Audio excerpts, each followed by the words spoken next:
এটা হচ্ছে প্রিন্টারেস্টে কিভাবে অ্যাকাউন্ট খুলতে হয়। এখানে লেখা আছে বাংলাদেশ, কান্ট্রি সিলেক্ট করা আছে, তারপর নেক্সটের নাম, নেক্সটে দেওয়ার পর এখান থেকে ওর যে ওয়ার্ড আর ইউ ইন্টারেস্ট, কি কি ইন্টারেস্ট রয়েছে সেগুলো এখানে সিলেক্ট করতে হবে। তো এখান থেকে আমি সবগুলো দিয়ে দিচ্ছি। দিয়ে দেওয়ার পর এখানে আবার নেক্সটে চাপ দিতে হবে, তাই আমরা নেক্সটে আবার চাপ দিয়ে দিলাম।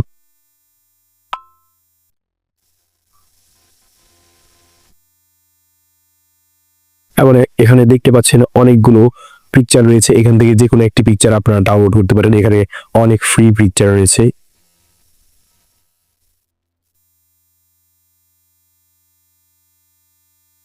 তারপর যদি এখানে প্রোফাইল না থাকে, প্রোফাইল কিভাবে এডিট করতে হবে, প্রোফাইল এডিট করার জন্য অবশ্যই এখানে জিমেইল দিয়ে প্রোফাইল এডিট করতে হবে। দেখতে পাচ্ছেন আমরা এখানে জিমেইল দিয়ে প্রোফাইলটি এডিট করে নিয়েছি। এভাবেই আপনারা এডিট করতে পারেন এবং পিন্টারেস্টে অ্যাকাউন্ট করতে পারেন।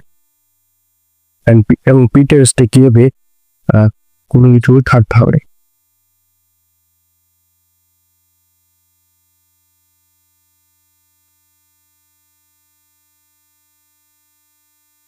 এখানে অনেকগুলো পিকচার রয়েছে, এখান থেকে যে কোনো একটি পিকচার আপনারা সিলেক্ট করতে পারেন, সিলেক্ট করে যেতে পারেন। এই পিকচার রয়েছে, আবার এই পিকচার রয়েছে, আমি এখান থেকে অ্যাড করব।